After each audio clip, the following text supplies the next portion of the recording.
Hey, what's going on? Tony Scott, Marc Clarke here on this Friday evening up in here. Friday evening. So what's your Friday night like out at the house, man? What happens? Well, we're going to go on vacation. So, but on a normal Friday night, what are y'all doing on Friday night? Normal Friday night, it feels like we're the cab service for the kids. Okay. Gotcha. You know, Sydney normally, she's a pom-pom girl, so hear that, Tony, pom-pom. Pom-pom? Not pom-pom. Uh-huh. Pom-pom girl. What does that mean? What's the difference? Well, yeah, I always thought it was pom-pom. Yeah. Didn't you? That's what I was thinking. No, it's pom-pom. Oh, okay. Or it might even be pom-pom. But whatever it is, it's not pom-pom. So normally during the season, they have a game or something. Yeah. Our middle child she's available, and then the baby's got a bar mitzvah or hanging out with her friends. Gotcha. You know, then we finally get done running around. So y'all get a lot of time together, you and Allison, but just in cars. Right, and not together, like in different cars, taking these kids. That could be another TV show, man. Spouses in cars getting coffee. Spouses in cars taking kids. Yeah, man. Allison's beat. She's beat by Friday. She crashes.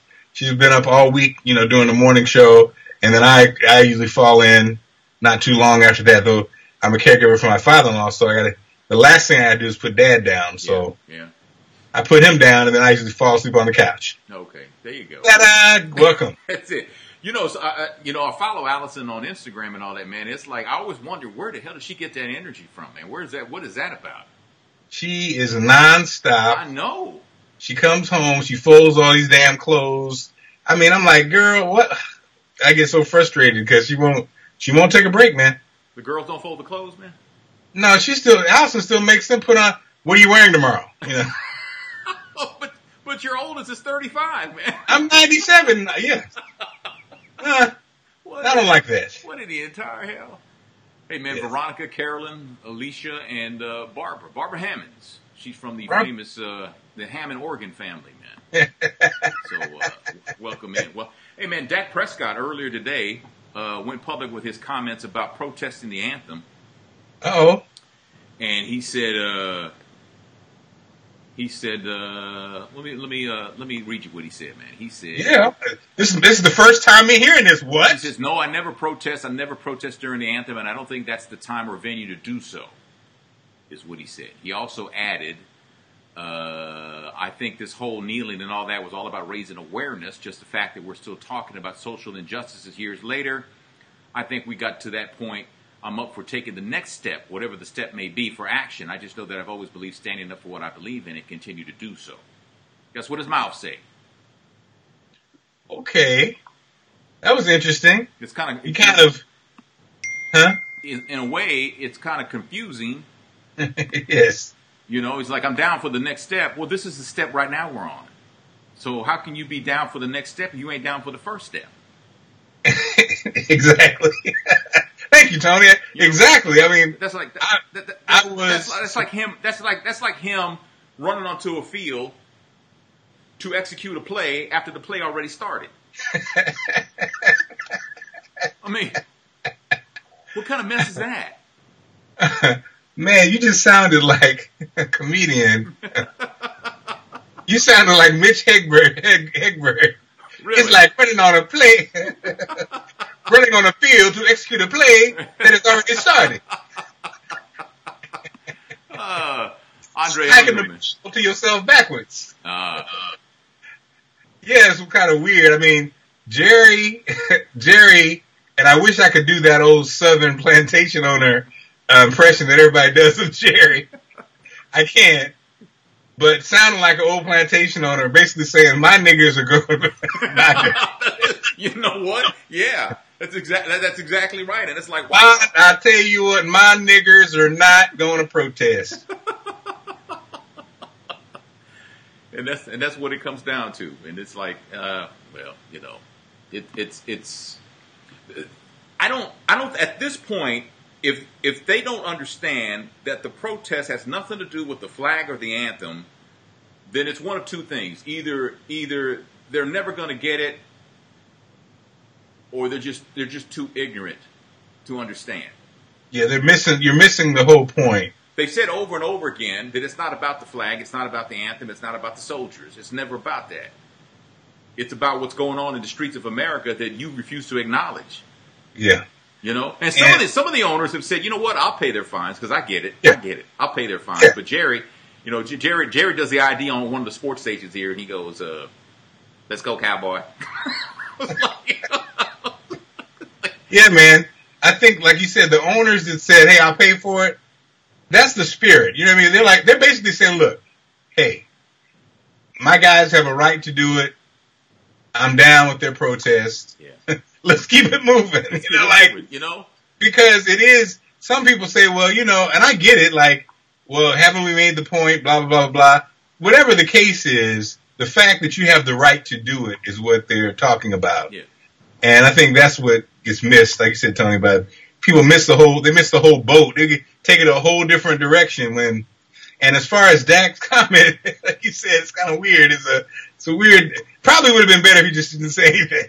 You know, I support the players. You know, I understand where they're coming from, you know, and you do what you got to do. Next question. Yeah. Next question. That's it. That's all you had to say. But yeah. Here you went halfway up the road and then you turned around and came back. It's like, wait a minute. What the hell? Even Zeke's like, what was that, man? What was that? Zeke had his beard brush out. What? I don't know, man. I just don't know. I don't know. Hey, man, you're into the comedian scene, man. You hosted a comedy show last night in Baltimore. And the Mike Epps, Kevin Hart thing, man. This beef that's been going on like for 6 years now. It simmers down. It comes back up again. It came to a boil last week when Mike Epps said, you know, everybody's funny except everybody's funnier than Kevin Hart. Just all out of the blue, right? And so, you know, Kevin says, you know what, you're sad, man. You're sad. I've tried to reach out to you. I've tried to talk to you man to man to address what the problem is between me and you just don't want to do it. You know, he's called him sad. And I was like, yeah, that is kind of sad in a way. I mean, it is. I mean, you know, even Steve Harvey chimed in. Steve Harvey was like, you know what? You are what legends are made of. Kevin Hart is a new line on the block. Y'all got to respect y'all's hustle. Now, supposedly Mike Epps is extending the olive branch now, wanting to squash this because I think the blowback for him has probably been more severe than he thought it was going to be. Because it is Kevin Hart's world right now. Yeah, it's just a weird. it's just weird. I mean, Mike Epps, Ari Spears, my man, Big Worm. You know, on Fridays he played Big Worm. Yeah. What's my man's name? You know. Which one? Big guy, built like me, bald head. No, not Tiny Lister. Who was that other? Talking about Lavelle? Huh? Lavelle? No. Anyway, they kind of came for Kevin Hart in conversations, basically saying he's not the funniest, and they kind of, on different podcasts, different shows, and I think it just went right, it went wrong, and it's really like I was talking to someone last night because, like you say, Tony, I'm a big fan of comedians. Yeah. It's not about who's the funniest. It's not about that. It really is. Kevin Hart's story, I think, is about somebody taking an opportunity and maximizing his opportunity. And hey, all you can do is applaud that. And I think he always takes the high road. So in the Mike Epps battle, he kept taking the high road. Actually, with everybody, he took the high road. That's a part of his shtick, a part of his joke, a part of him handling it. It's like, hey man, he's going to take the high road. He's not going to be a part of any of this. But they still kept coming for him. And I just think he looks at it like, why are we wasting all this time with this kind of stupid back and forth when I'm still winning? I'm still winning.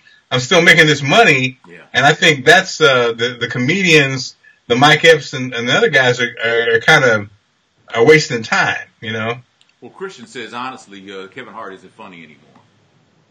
I think Kevin Hart. But it's not, but again, it's not about that. It's not about, it's almost like when people say, whatever you do,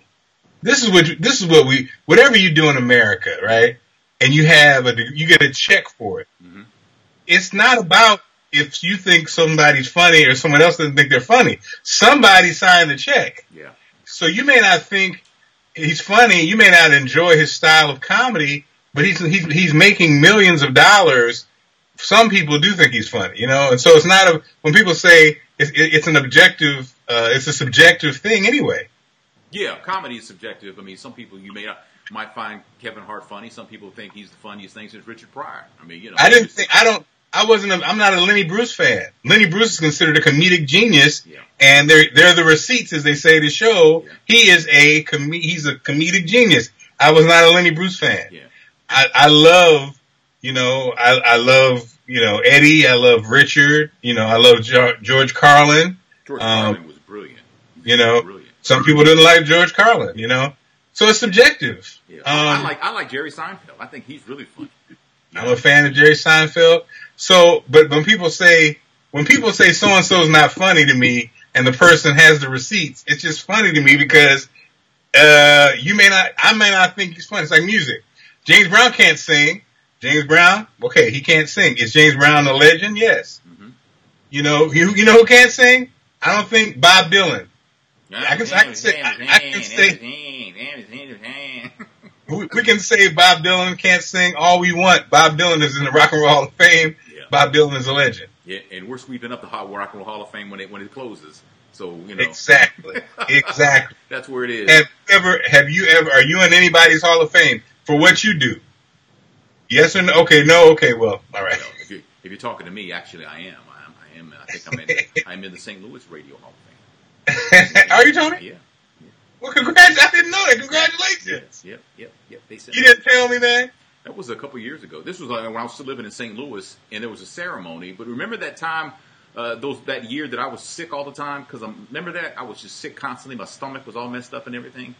So I was going to go, but I couldn't go because I just felt awful. And I think they got mad at me because I said I was going to go, and I didn't show up. And I just, you know. And I let them know I wasn't going to be able to make it. But you know, one day I hope to make it up to them. Maybe, you know, I can host their event one year or something like that. So, Tony, you're in the St. Louis Hall of Fame. You didn't go to the thing, and have you ever seen your bust there at all? I don't have a bust. They sent me I got a plaque though, like a small plaque, but it was. Well, congratulations, man. But I just felt bad because I was just sick. I just couldn't do it. So, and Betty Boop says it's Faison Love you're talking about, man. You talking about Faison Love? Faison Love. Oh, there you go. They were saying because see they're saying, well, he didn't get it like other people got it. The game changes, you know. Faison Love also said that black folks did not think David Chappelle was funny. Right. You know, and it's kind of like, I understand they started having this conversation about how whites select certain comedians. And that's everything. Whites select, when you're talking about crossover money, that's basically what happened. A white person picked you. Yeah. And so, you see, back in the day, you had, you know, Johnny Carson. If you got invited to sit on the couch, and he didn't care what color you were, yes, you invited to sit on the couch. Your career changed the next day.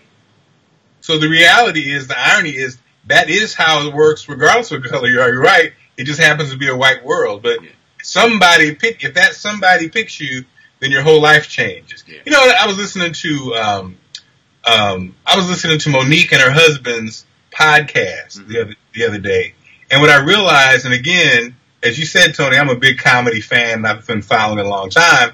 I think people forget and forgot that Monique has been around a really long time. Yeah, and so Monique was around when they gave those big money deals, and she got those big money deals. They used to just give you a deal. They give you a development deal. It might be $1 million or $500,000, and may not even come around as a show. So Monique, I think people forgot that she's been in this game a super long time, and her insight into the game is much deeper than I think people even get her credit for. It's the Anita Baker syndrome, man. Remember, a lot of people think Anita Baker's career started with Rapture. Exactly. And she started with Chapter 8, and then had a solo album, and then had Rapture, right? Or was it Rapture the one that had Sweet Love and all that? You know, that one, her biggest album. Everybody thinks her career started with that, and it's the same thing. She's been around for a while. And Monique was around before Precious, y'all. I mean, you know, a lot of people don't know that. And I think people forget, like, when you talk about deals, Monique has been not only a part of the deals for longer than most people realize, but she's been she had a white squad representing Monique when she was doing the Monique TV show for years, back in the day when there were no blacks who were representing nobody, basically. Mm-hmm. But I think people forget about that, That's true. So when she talks about whatever she talks about, they're not really that informed. People don't know that she owned comedy clubs. She had her own series. She was represented by the most powerful white people in Hollywood at the time. She's been in a lot of different rooms. And that informs you much differently for people who've not been in the rooms. And one thing I love about a recent podcast was she was saying her husband, Sydney, a great point, was saying that, hey, the people who weren't down with her, that's okay. Because she said the same thing happened to her back when BET wouldn't pay you. And Hope Flood, a comedian, wanted them to protest so they could get paid because BET made you have to fly yourself out to the gig and put yourself up in the hotel. Wow.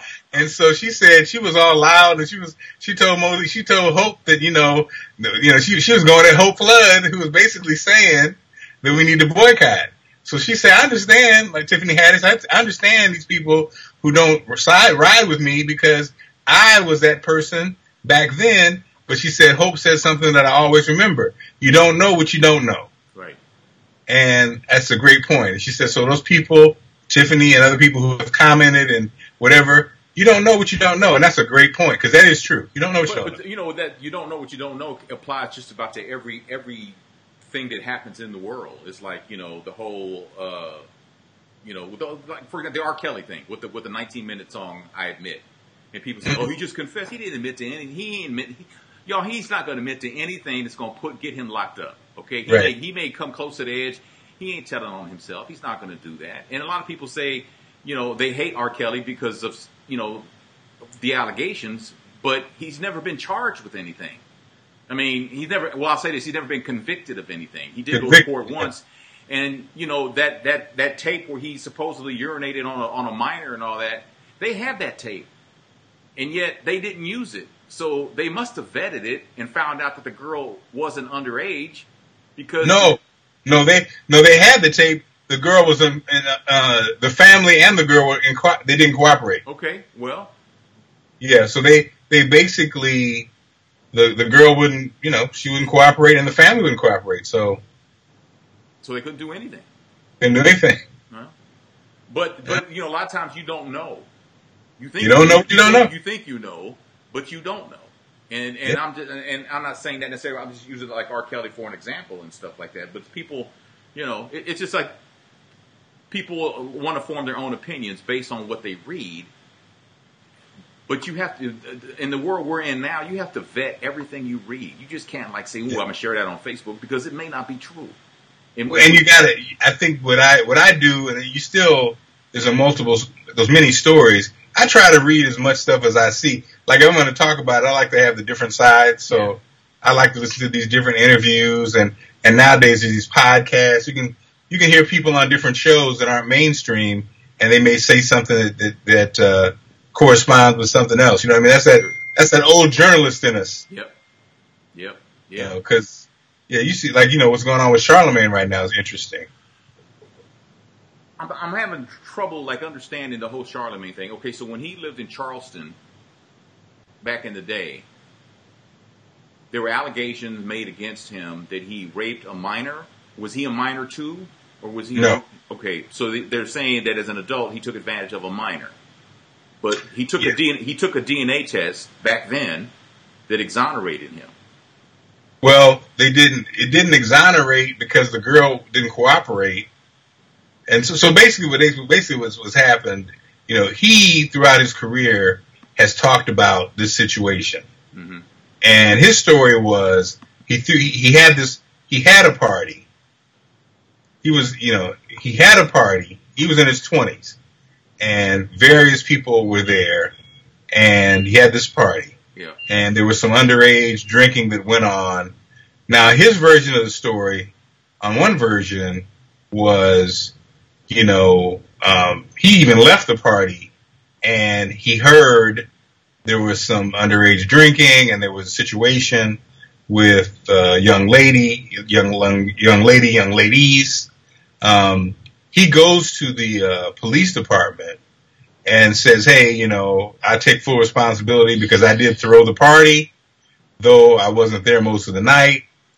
What do I need to do, basically? Right. And they're like, well, okay, you know, he basically turns himself over to them, and they, like you said, did the DNA scrub with him and had him, you know, charged him with a small offense, whatever. But it wasn't specific as far as interaction with anybody and anything like that. And the young lady in question didn't participate at all, refused to participate at all, based on her mother didn't want her to participate at all. So he basically was like, all right, we're good. I'm good. You know what I mean? So then, a couple weeks ago, the young lady who's now 32 was on, a podcast from a Star's podcast, right, and kind of telling her story, how he personally gave her, you know, these drinks, and he personally, you know, had this relationship with her, and he personally, you know, molested, you know, and so that's where we are. So basically, she's like tortured. All these years she's been tortured by the way he has expressed the story, which he said wasn't accurate. So almost every time she hears it, she's being violated again and again because it's not true. Okay. And now she wants the truth to be known. Basically, legally, they're kind of like, well, you didn't cooperate back then. The case we're not going to reopen the case because, you know, you basically didn't cooperate and you had an opportunity to. And then they're talking about the DNA. Then they're like, we're not going to reopen the case based on DNA. The DNA back then was much weaker than it is now. But it's almost like they already have made their decision and you didn't cooperate, so it's kind of like too late. Right. For all that. Right. Right.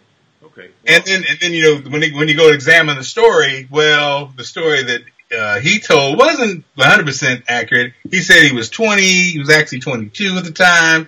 He said that, you know what I mean? So it's kind of like, there's nothing criminally that can be done anymore, right? I'm sure statute of limitations have run out on that. So anything she wanted would have to be done civilly, right? Yeah, and basically, the case, you know, because she didn't cooperate, you know. Yeah. Well, I read it here and there, but I wasn't quite because I just didn't understand the timeline of everything. This happened back in Charleston, back in a long time. Because he's from Charleston, right? Yeah. He's from the area. Okay, gotcha. I tell you, oof. Well, Roseanne went on Sean Hannity's show and said it was the whole thing's a big misunderstanding. She says, I've apologized a lot. And she said, looked at the camera and told Valerie Jarrett, I'm sorry that you thought I was racist. Then what's her famous line? She didn't know she was black? Yeah. She didn't know the bee was black. What'd she say? Yeah. I didn't know the bitch was black. That's pretty good, Roseanne. It's like, come on, man. You know, see, the thing is that because nobody's buying it, then she keeps talking. Well, if she just shut up for a while, then it shouldn't, you know, I don't know. She should just go away for a while. Is there any possibility that she did not know she was black? No. You think she knew? No. Well, read the tweet. I mean, come on, man. Huh? The tweet that she sent out. It wouldn't have made sense if she knew Valerie Jarrett was white. Why? Well, she said the tweet was the tie-in was the Planet of the Apes, right? Yeah. But no, she said she looked like the Planet of the Apes. Yeah. But it had nothing to do with her being black, though. You know, but the insinuation clearly was that she was making a racial comment. But that's what I'm saying, Tony. If she didn't know she was black, if she just thought she looked like the monkey from the Planet of the Apes, and she thought she was white, that's why she was like, "What's the big deal?" And then everybody's like, "Oh, she's black." Oh no! Because now that's what I'm saying. I mean that does. If she didn't know she was black, that is funny, and it's interesting because that's the whole issue, right? I mean, yeah, but do you think Roseanne didn't know she was black? I could see that because she is very fair skinned, as they say. Fair skinned, not unfair skinned. I'm not buying what she's selling. If she didn't, I could see her not knowing she was black, which is fun. Actually, it's funny. It's funny either way, but it's racist if she's black. If she doesn't know she's black, that's pretty funny, actually. Yeah, I'm not buying that though. I don't think that's true at all, man. So, let's see what we got here. Serena Williams says she's a victim of discrimination over drug tests. When it comes to tennis and stuff, she goes, out of all the players, it's been proven I'm the one getting tested the most. Discrimination, I think so. According to Deadspin, she's been since June of this year. She's been checked 5 times, more than any other U.S. woman and man in tennis. Yeah, tennis should just be like, yeah. They just be like, yep, you're right. Yep, you got us. You got us. Don't even try to. Yes, we know it's unfair. Yes, I know, and we love the white chick. What's her name? The chick they love who got busted for drugs. Oh yeah, she got tested like 1 time in 5 years. And got busted. Y'all got me. How'd you get me? Did you hear about what Serena's husband did, man? Oh yeah, for Italian. Yeah, she wanted some Italian food, so he took her to Italy. You go ahead, player. That's a move right there, man. That's a boss move. I got to tell you, I watched that Being Serena piece, and I did fall in love with their little relationship. I was like, Common wasn't doing this. Common was not flying you to Italy. Common's like, I didn't know you wanted me to do that. I thought you wanted to go to Olive Garden. You said you liked the fagioli soup. Damn. No, man, it's crazy, man. It's nuts, man. I mean, it is. There's a teenager who apparently was in someone's house robbing them, and for some reason he woke them up to ask them what their Wi-Fi password was. His ass need to go to jail. You're doing it wrong, man. These damn millennial thieves are. His data plan was running low, man. He needed to get on Wi-Fi, man. Send him to jail. Why are people like that, man? What's wrong with people? How about Sherry Shepherd, man? Sherry Shepherd says that her son doesn't like black girls because they're mean. Well, you know what? I'm gonna give her props because this is a real dynamic, sadly, and I don't know if I would have thrown my son under the bus. I don't know. You know what I mean? I think that's the damage. That's tough, man. I mean, now you put your 13-year-old son out there. Yeah. That he doesn't like black girls. How well do you think that's going to go for him? I know that it's like, why would you put your son out there though? Man. And I think it expresses a frustration, I'm sure. But, this dynamic, man, having 3 girls, this dynamic is weird because a lot of these, middle class black boys, man, they are like, they're all down with the Kardashians. Nobody wants a sister, Yeah. And my daughters talk about it, and I'm like, it's a weird. Also, the Instagram generation is so self-absorbed. Where boys call themselves, you look at all these boys with ponytails and stuff now. I have a friend who's a track coach. He said the boys' hair is better than the girls. Like the boys' outfits. Like, she has to have seminars for the girls because the boys are killing them. They got the hair right, they got the outfits right. Gotta have to meet with the girls. Like, girls, y'all gotta get together. Y'all got little afros looking crazy out here, man. And shave your armpits. I mean, what's going on? Why are the boys more laid out than the girls? Do you have some lotion? Come on, girls. The guys over there like, I've got cocoa butter. What is that, man? Got cocoa butter. Anybody? I saw a story where they're selling like lace front beards for guys now, man, and Fellas, Come on, man. Man, you remember when a beard used to mean something, Tony? You remember back in those days? Yeah. Beard used to mean something. Yeah, but beard. As you get older, you realize it's all.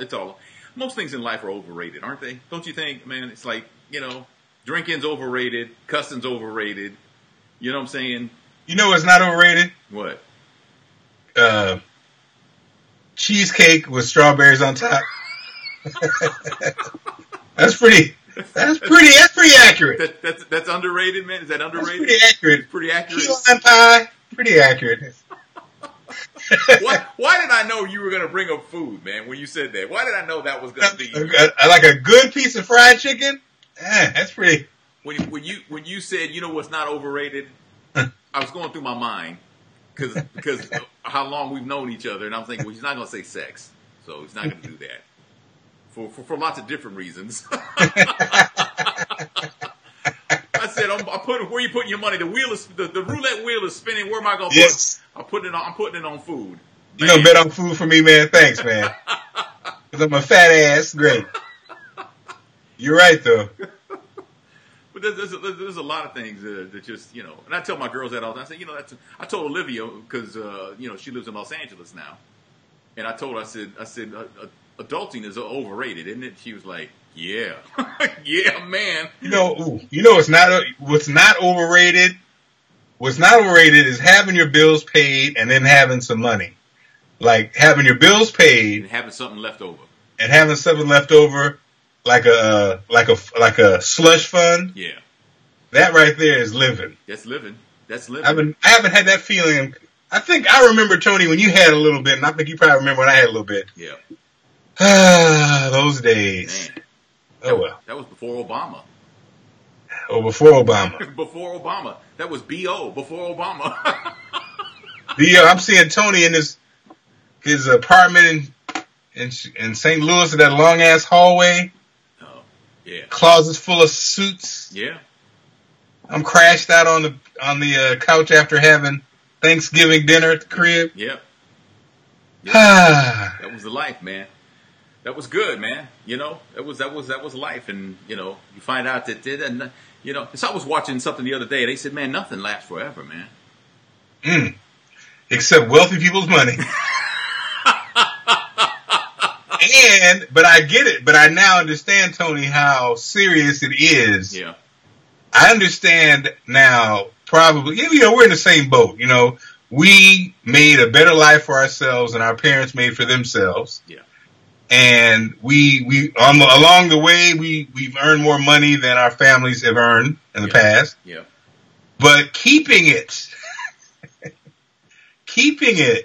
you really start to get, you get to our age and you go, oh, this is why families, when you start talking about, like, if we were, we really got into it. Yeah. And you have a family, like let's say your parents had some wealth, right? You start to understand what happens. Like, if let's say it's $10 million of that your family is going to leave to you, but you got to split it among your sisters and brothers and blah, blah, blah, blah, blah. You start to then understand why these people who have all this money, you understand why they sometimes are, cutthroat and whatever. Not to say that we would be that, but I get it now more clearly than before when you don't understand it, Well, I think, you look back at your life when you're alone and got nothing else to think about and stuff, you think about that. And I think, like, for myself, speaking for myself, I think I probably lived 15 or 20 years too long in the moment. Instead of trying to plan for the future. Yes. I think that was my critical mistake, man. I think is what. Especially when the funds are coming in. And I didn't create other streams of income. Yes. I didn't maximize, like I was looking at when I said a bonus structure. I didn't maximize that in investments. Like you said, creating opportunities, even if it's creating opportunities with the money. Mm-hmm. Like, look at the money we made off the air. If we had just said that goes to that goes to, creating opportunity, Yep. Investment. That's investment money. Yeah. Absolutely. Absolutely. Man, there's well. Go ahead, man. Oh, well. Yeah. Yeah. It's one of those. Man, there's a thing going on in St. Louis. I don't know if you've been keeping track of this, but two men that own a gas station got arrested after they pushed a woman to the ground and then they kicked her. Jihad Motan and Ahmed Kandil. Jihad kicked the woman in the abdomen. He's 32. Ahmed's 19. He kicked her in the midsection. Kelly Adams reportedly is the woman. They wanted her to get out from in front of their gas mart store. And the video, somebody was recording the confrontation, and the video got posted and went viral, and the cops arrested the two men. They're the owners of the gas station? I think their families are. What the hell? Or something like that. And the gas station has issued an apology, saying that but it's too late now, man. It's too late. It's too late. It's too late for apologies, man. You can't come into the black community in any part. And this is key, I think, is you can't come into the black community and start a business and be successful, but treat people like garbage. Because sooner or later, it's going to catch up with you. Well, you can. This is funny. Yes, you can. Are people finally starting to catch on? First of all, his first name is Jihad. So, dude, you need to calm down anyway. I might have said it wrong because it's not spelled like jihad. It's Jehad. Okay. Yeah, it's not Jihad. Calm down, Jihad. So there's that, man. But there's been a lot of protesting going on in St. Louis, and as soon as word got out, man, the brothers were up there at the gas station pulling their cars in front of the entryway to the driveway to get there, blocking them off, saying, "Shut it down, shut it down, shut it down." And the police came, and they were showing the video, and they arrested the guys, man, for assault. If you didn't want her in front of your store, you should have called the police and says, she needs to be removed. She's loitering, that kind of stuff like that. But they took it into their own hands because they didn't value her as a human being, and they kicked her twice, at least twice. And that's a problem. Unacceptable. Yeah, But the question is, will you continue to support that gas station? Not necessarily that location. My understanding is they have a few locations. Are you going to support? Are you going to drive in there because it's convenient, or are you going to make the sacrifice and take your business somewhere else? That's what we have to. That's what we got to learn. People still sometimes do not put their money in the right place. No, not at all, man. So I was, I was thinking about stuff we could talk about earlier today, and I was thinking, you and I have a lot of similarities. Daughters, struggles. On multiple levels, right? Yes. But I don't know if I would trade any of that in. Because I don't know. I just. It makes us who we are. It does make us who we are, man. It does. Yeah, I think that's what life is, man. You gotta. That's the hand you're dealt. Yeah. And do you have a question why though?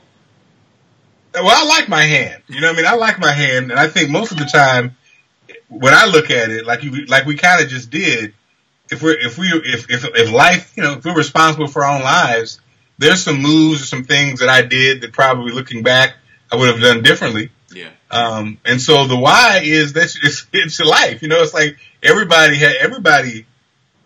has is dealt a hand. And I've seen people that have much more challenges than I have lived quite an amazing life. So I don't really do the why thing that often. Yeah. I kind of roll with, I don't do the why thing. I'm usually pretty content. I really do feel like even in those moments when the coins ain't coming together, that something's going to show itself. That's kind of how I balance it out. Do you worry? Are you a worrier? No. No? I'm not a big worrier. Have you ever been a worrier? No. I have not been a big worrier. I think the, you remember that song, the song, His Eyes on the Sparrow? I always think about a minister that I grew up with. He'd be like, if the law gonna take care of a little bit of sparrow, you know he gonna take care of you. A little bitty sparrow. And the sparrow's up in the rafters going, that's right. Yeah, that's right. I tithe every week. Little sparrow family with a big little suit on. That's right. Amen.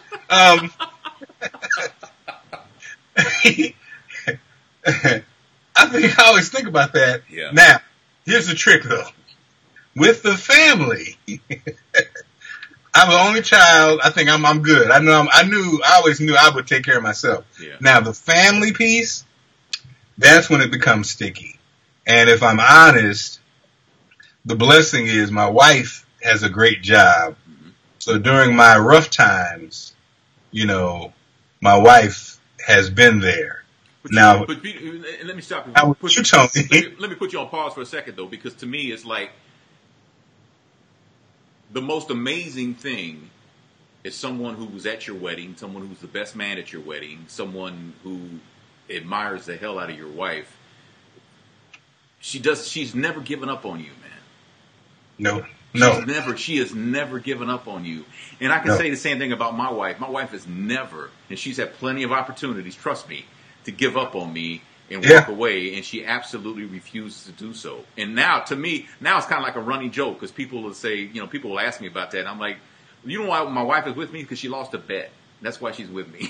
So she's, it's just amazing that both of us, and we're not the only ones, but both of us, in regards to, this conversation, have amazing wives who are the epitome of ride or die. That's true. And what's interesting, Tony, now I say, my thing is, I say Allison's that way because of her love for her father and her belief in her father, and I say this when I talk to kids, when I talk to people. Now, in your situation, Tony, I know that your wife is close to her father too, but, do you think that played a factor or not necessarily as much? No, I don't. Well, first of all, I don't think she was close to her father. Right. As I was going to say, I didn't want to necessarily put her business out there. Yeah. But I know when I look at Allison's example, her dad, who again, I'm a caregiver, dad is, a genius, a sweet man, an amazing human being. He's just like the ultimate, like dad, you know what I mean? Yeah. And so I get that benefit because she believes in me like that. I knew that your wife didn't necessarily have the same type of relationship, but she does have it for you. So that says that you don't have to have necessarily that great father to also be a great cheerleader or supporter for your husband.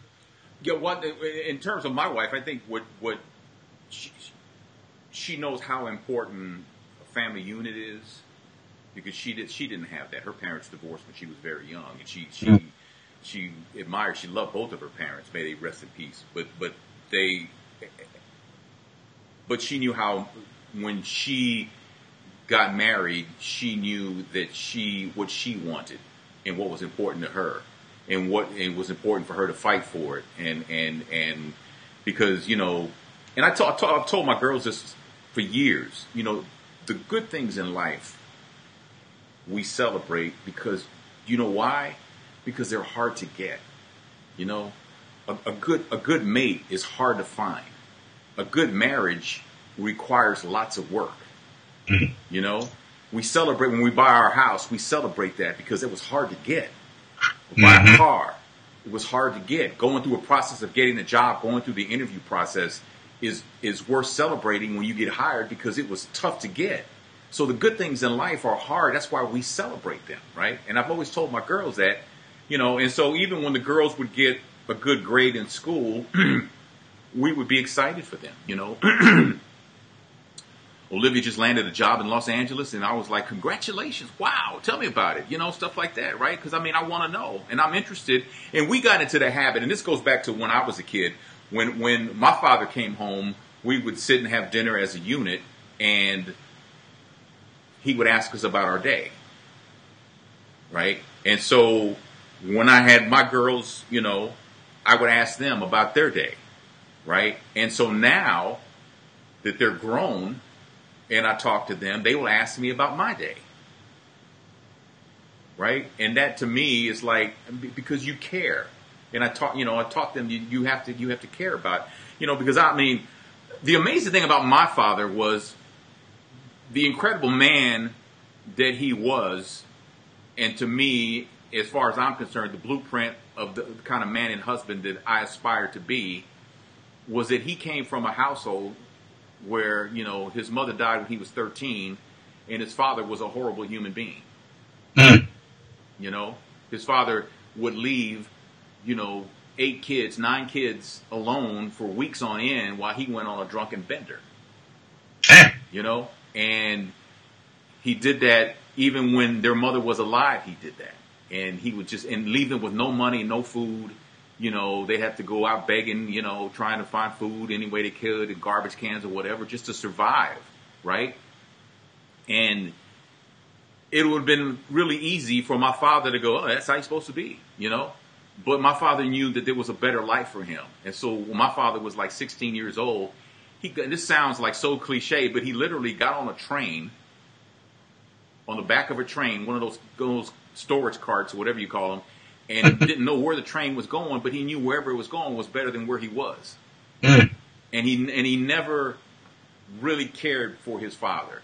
And it's so funny because we never referred to his father as Grandpa, Pawpaw, Grandfather, Big Daddy, nothing. We always referred to him as Dad's father. We were never told to do that. We were never told to do that. We just felt that vibe, right? And so when his father died, my father wasn't even going to the funeral, but my sister talked him into going and stuff. But it's just one of those things where like, wow, it had been very easy, but he knew that that's not the way a man is supposed to be.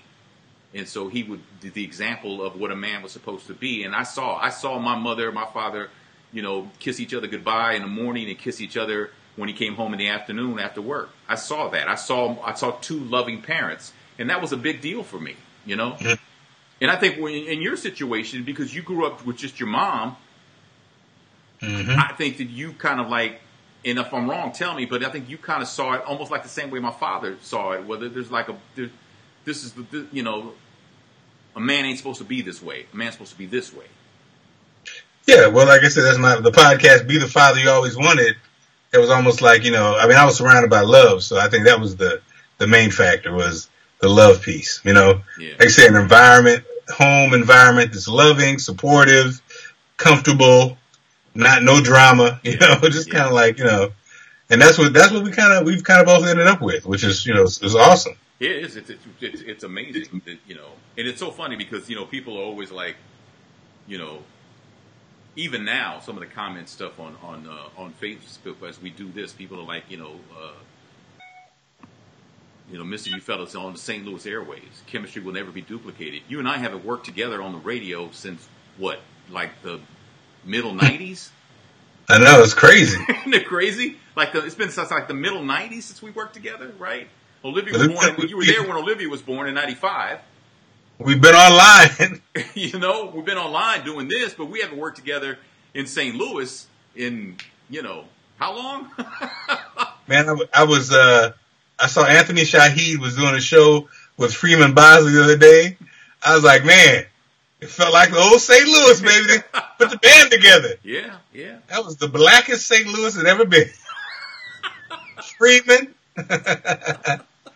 St. Louis. Remember that? Yeah. St. Louis. And then, this is for the mayor from the hood. I know his daughter has to be like 30 now, right? His daughter's named Sydney. Sydney, yeah. Yeah, I don't know if she's 30? No, I don't know if she's 30, but she's clearly an adult. This is for the mayor from the hood. Freeman Bosley Jr. Man. Yeah. Rico El Hombre Giovanni says that he had the pleasure of working with Mark a few times in the nightclub setting. Yes, Rico Suave. So yeah, man, it was the kind of like, St. Louis was because people always ask me, do you miss St. Louis? I'm like, yeah, you know what? I don't miss St. Louis, the city, but I damn sure miss St. Louis, the people. Yeah, St. Louis, for me, always just seems like home. You know, St. Louis, like, I was thinking about that, like, just the people, like, now when I think of Pat Washington and, like I say, I think of Lita Price and Jock and, just the Randy O.J. and Jock and Stein. Hey, baby. Hey, baby. It's just like, man. Yeah. And it's weird how life, I've had this kind of experience with different cities now. So, Baltimore, it's, and then, it's funny. I worked at Baltimore more so than DC. DC's Allison's stomping grounds. In DC, I'm Allison's husband, which is great. But I'm just not as familiar with as I am with Baltimore, Right.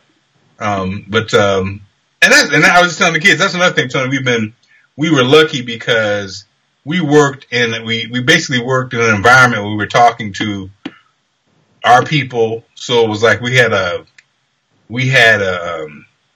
not the average experience where like that whole racial thing was weird, because it's a white world, but we didn't really work in a white world, really.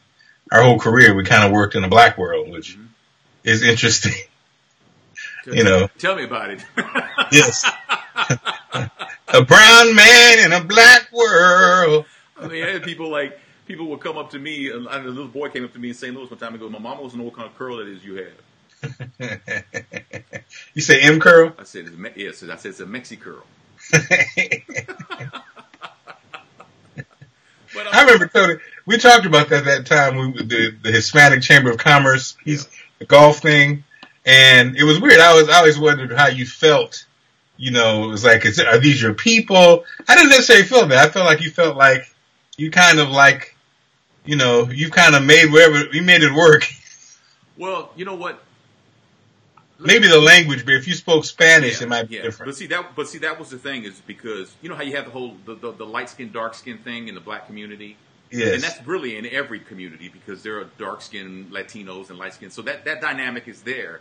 But another layer of that, as far as Mexicans go, because I can't speak to Puerto Ricans and stuff, but as far as Mexicans go, you don't speak Spanish. Mexicans, and I'm not saying all Mexicans, that would be wrong to say, because nothing is like absolute like that, but Mexicans look down on you if you don't speak Spanish. They feel there's a superiority on that. And so I wasn't here for that. I wasn't here for that, and for some reason I just drifted toward the black community, and the black community doesn't turn anybody away. Hide with us. You can hide out with us. They don't turn anybody away. That's the thing. And it's like, when we worked in St. Louis, there were people who wouldn't listen because I wasn't black. They felt like I took a job from a black man. Well, those four people are no.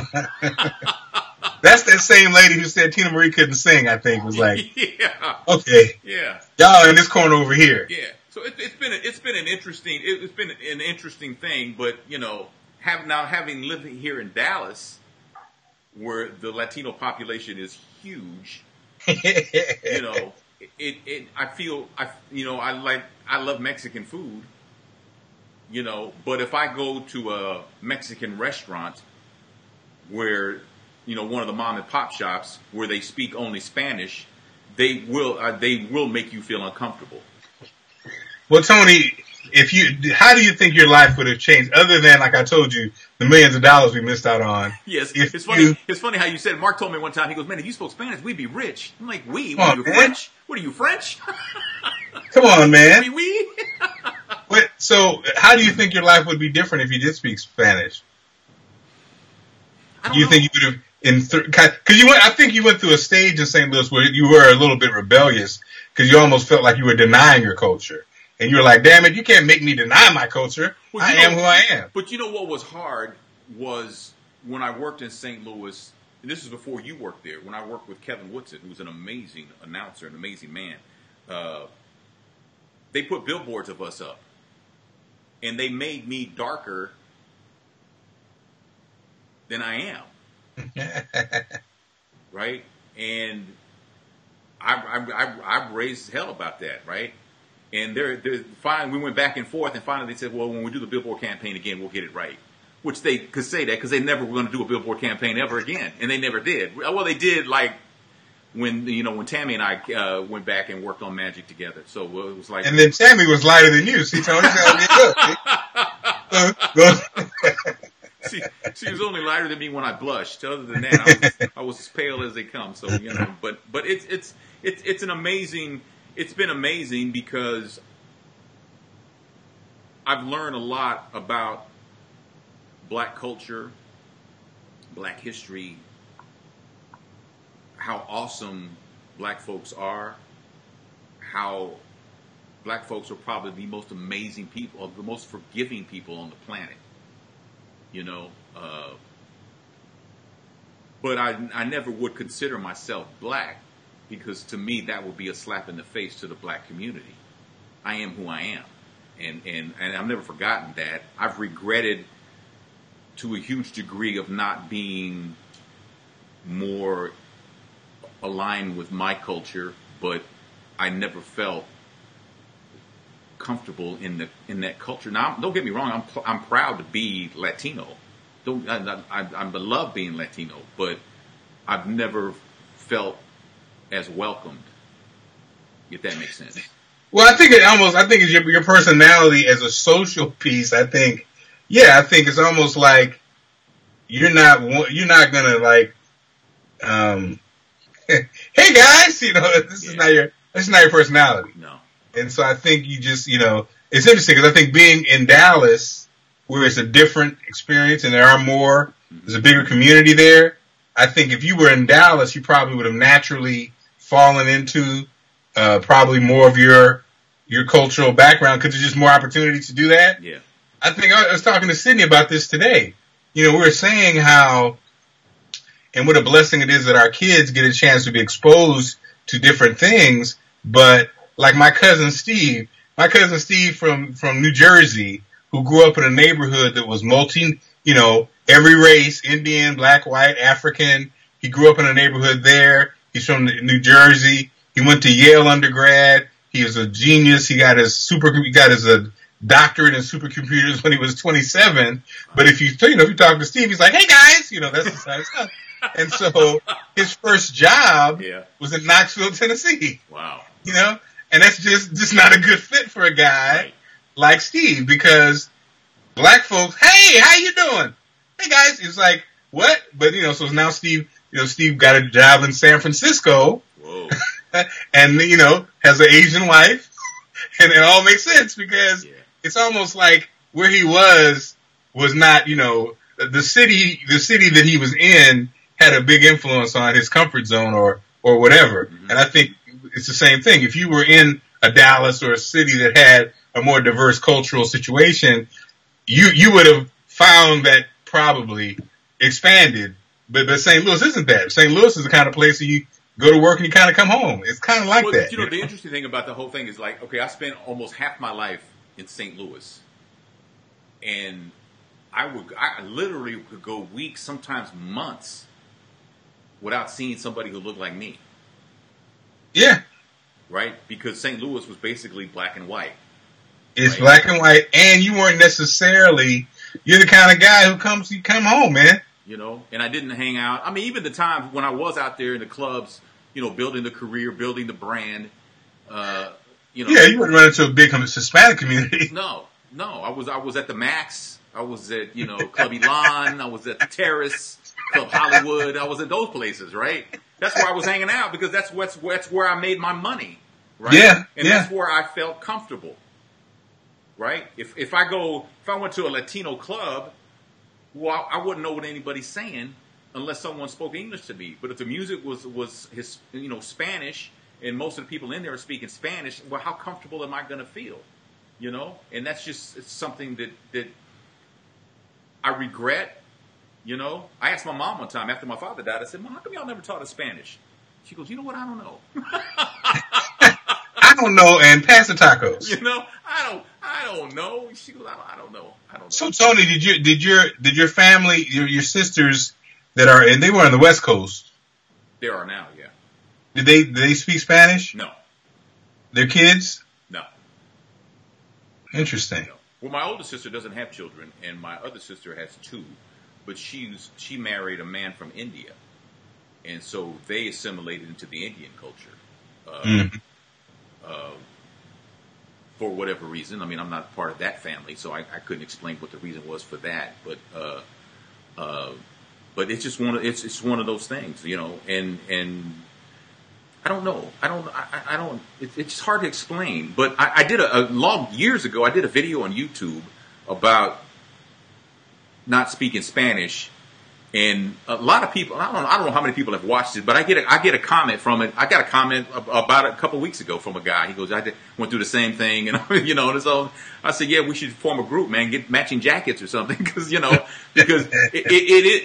is a very interesting thing."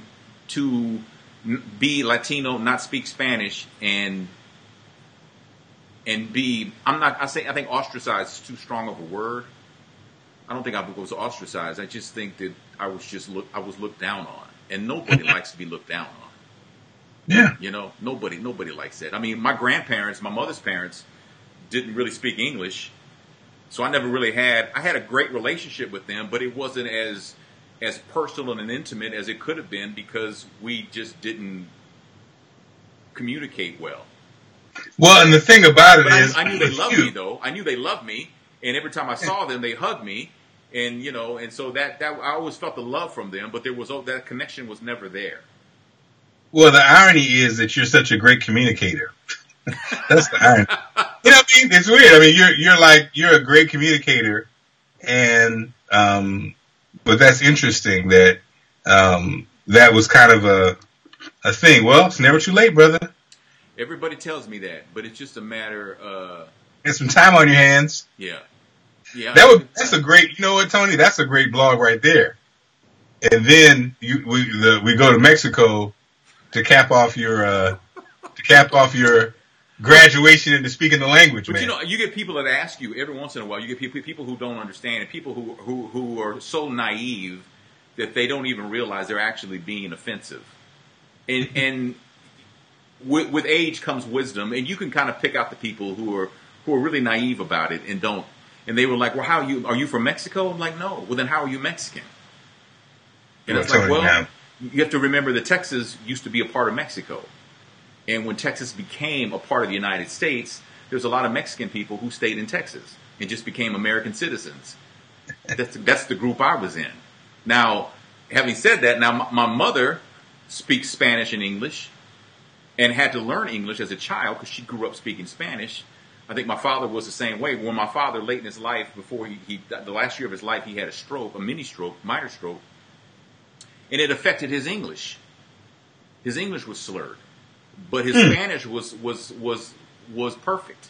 There was no. That's interesting. And so after he died, I was back in St. Louis, and I had just happened like 4 months later after he died. I had a routine physical scheduled, and I was in there being examined. Grab the, grab the counter. Get the exam, right? And so after we were done, we're talking, and I said, "Hey man, I got to ask you something." And I said, my father, when he had, a stroke, I said it affected his English, but not his Spanish. And the doctor cut me off. He goes, "You want to know why?" I was like, "Yeah." He goes, "You really want to know why?" I'm like, "Yeah." He goes, "We have no idea." He said, we have no idea. He goes, our best guess is that your father learned Spanish first. Wow. He says, but we don't know. There are people who have strokes, he told me, who when they recover, they have English accents. Hey, how are you? And they never been to England. That's deep. He says, so we really don't know. He goes, and it sounds weird to hear a doctor tell you, well, we don't know. He goes, but that's just the absolute truth. We have no idea. And I was like, wow, that's crazy. Damn. Marcia says, you know what, Tony? She says, my nephew and my niece grew up same way. Mom speaking Spanish, dad was black. Wow. Yeah. So, but having said that, as you guys, most of you know, I have 3 daughters. My oldest daughter, AJ, has got her own family and stuff, lived in Houston. And so she didn't grow up in the house with me. Mm-hmm. If she had, she would have taken Spanish as soon as possible. And I made, as you know, Mark, I made Maria and Olivia take Spanish from the moment they could sign up for it in middle school. They've been taking Spanish. Olivia minored in Spanish in college, right? Because I didn't want them to be like me. I wanted them to be better than me. Look at this, man. Tashara Jones is saying, hey to me and you and me, man. That's if you forgot, man, that's Vervis's girl, man. Of course. Vervis's daughter. Of course. Tashara Jones. Tashara is fighting a one-woman fight right now in St. Louis with all the politics going on, doing great work down there, man. I follow her on social media, and she is a beast. I want to follow her too. I love her. I love her dad. Her dad still tells it like it is, man. Now, talking about somebody who should be doing a podcast, Vervis Jones could really have a nice stream of income doing a podcast because he has a lot to say. He just wrote a book not too long ago, I believe. So, yeah, Tashara, how you doing? And I just, admire her so much, man. And she says she loves us too, man. Tashara. Can I hold $20? Tashara, can I hold $20 till Friday? Can I? Yeah. Oh, really? No, seriously. Don't love me that much? Okay, it's all right. So, she's great people, though, man. But yeah, it's a whole interesting dynamic, man. And I don't regret. I regret not learning to speak Spanish, but I don't regret the years that I have spent, in the black community, working at black radio stations and having great relationships with African Americans, and it's one of those things that I'm proud that, and I've had people tell me you're more black than that guy over there. So there's that, man. So hey, Brenda, how you doing? I think I just had an aha moment for Tashara. She's like, "You're so right. VJ should do a podcast." Yeah, he should. He should do a podcast. I think your dad would be great as a podcaster because he straight no chaser. You look that up in the dictionary, you see a picture of Vervis Jones. Vervis, never nervous Jones. Yeah, man. So anyway, we've rambled on for a while. I had all these topics planned, man, but we just kind of straight off of everything, which is fine because me, I always over prepare. Always have, So, and I know I do want to mention the Nia Wilson thing that happened in Oakland, man. The young lady who was stabbed in the neck. Man. Her and her sister actually was stabbed in the neck too, but apparently he didn't get that artery that you just bleed out, And give me the whole story there, because to be honest, I didn't even click on it. I've seen the response on Instagram. Well, different celebrities. It's so much.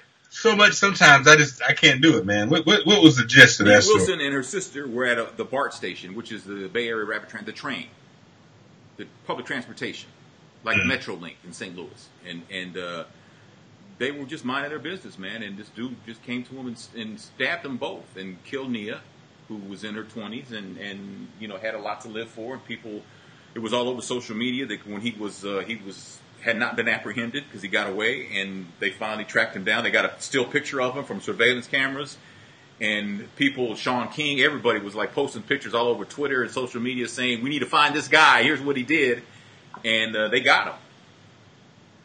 So what's his story? I've heard everything from he's disturbed, he's a white supremacist, so I don't know exactly what his story is. But Anne Hathaway, the actress, posted on social media about it, and she says the murder of Nia Wilson, may she rest in the power and peace she was denied here, is unspeakable and must not be met with silence. She is not a hashtag. She was a black woman, and she was murdered in cold blood by a white man. She goes on to say, white people, including me, including you, must take into the marrow of our privileged bones the truth that all black people fear for their lives daily in America and have done so for generations. White people do not have equivalents for this fear of violence. Given those givens, we must ask our white selves, how decent are we really? Not in our intent, but in our actions, in our lack of action. Peace and prayers and justice for Nia and the Wilson family. Which, I'm sure she's being criticized by some and praised by others because, we're at a point in our life because of the president we have who has, I don't know if emboldened or enabled is the right word, but these folks to come out and, call police on black folks just for living, going off on Latinos just for living, thinking just because someone looks Latino that they're in this country illegally. It's just we're at that point now where these folks need to go back under the rock that they crawled out from when this man became president. Man, I tell you, it's very frustrating because the normal crimes still go on, in these, in our major cities. Yeah. And putting it all in perspective is tough, like a young girl who was, killed by a bullet in Baltimore, 7 years old. Yeah. She was, services were today. So she's in the car of an adult who had weed and guns and drugs, who was and had a regular job.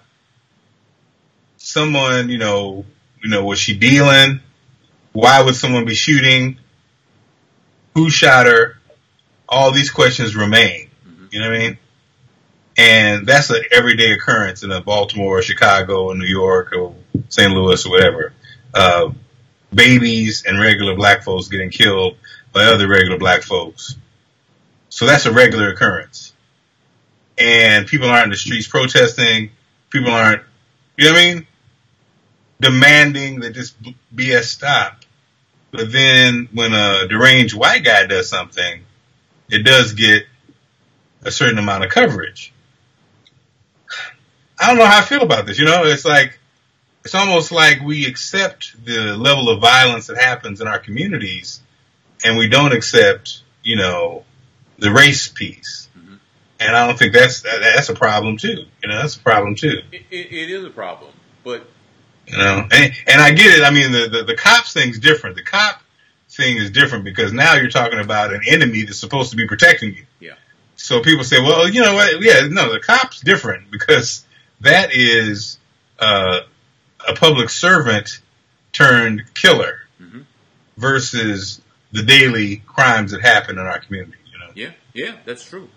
And I don't know. I've always said this before. I've said this before that to me, and I, when they decide to have a town hall meeting regarding violence in the inner city and stuff like that, to me, that's always a waste of time because the people who need to be there are not going to come. They're never going to come because who wants to walk? That's like walking in a gunfire.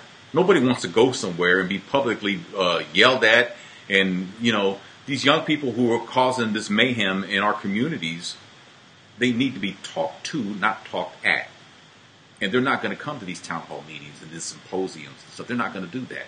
We have to go in the streets and talk to them like Anthony Shaheed has done and a lot of people like that have done over the course of years. But we need more soldiers like that, right? We need more people who can communicate on their level. That's what we need, and we're not going to get that at a symposium.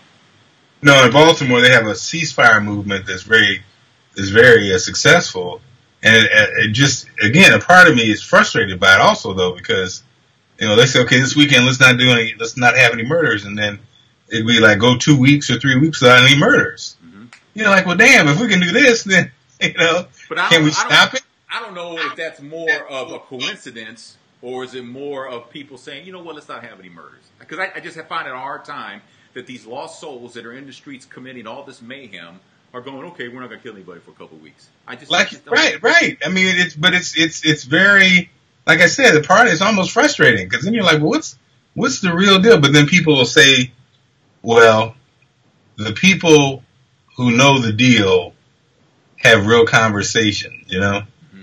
You're like, well, how can we find a way to have more real conversations? Right. It's just, it's insanity. It's insanity. It is insanity. And I don't know what the answer is. That's the thing. No, I don't know what the answer is. I don't know what the answer is. Other than these folks, these lost souls they need conversation. It needs to start with a conversation. But I think Eric Holder, the former Attorney General, he said it when he was working for President Obama, that we're a nation of cowards.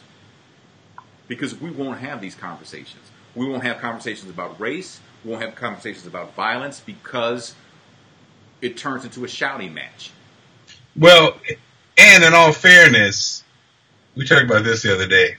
In all fairness, when you live in those zones, you know, when you live in those zones where if you do talk about it or whatever, it could be your life.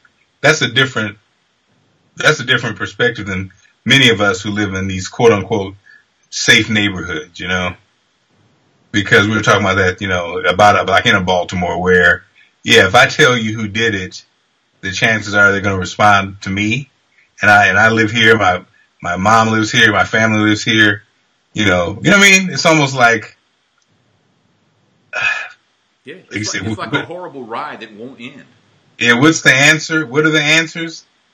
Do you believe? Would you trust the police to protect you from what's going on in the neighborhood? No. You know, we watch enough damn TV to be like, okay, you know.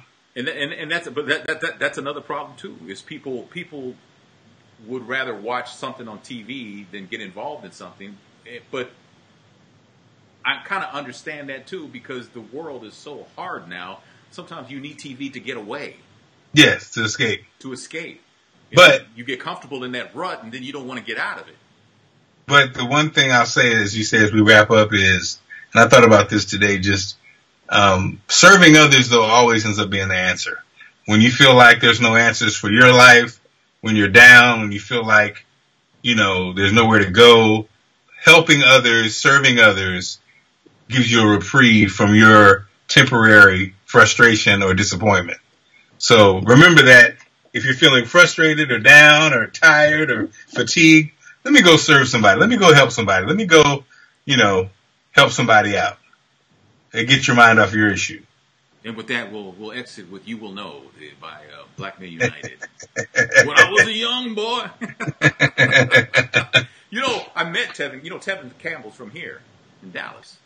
Oh yeah. And I met him, and he still has it, man. And he's as humble as he's just a nice man, you know. And yeah, I mean, he was at the radio station one time, and I was like, wow, you know. And I met him, and you know, does he have the weed lips, man? I heard Tevin got the weed lips. You know?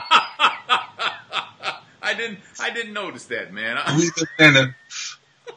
gotta do is watch that right hand, that right index finger, man. That right. Hey, man. Oh, okay. Well, look, I don't have that. See, I don't have that at all. If that nail is brown, you'd be like, okay, Tevin. In my life, I've never smoked weed. My entire life, so.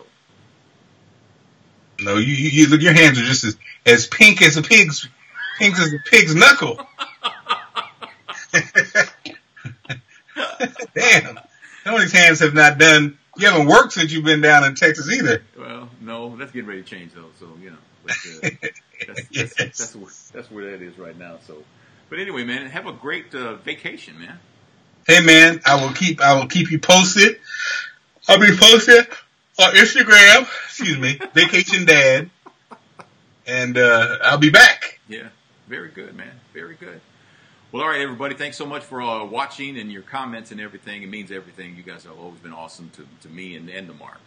Yes. So appreciate you so much for checking us out. And have a great weekend. It's been like 103 for literally 2 weeks, man. It's been like 103, 105. It was 109 last weekend, man. You know, it's been raining like Noah's coming back here. Man, the devil was on Beltline selling Kool-Aid over here, man. It's like that's crazy.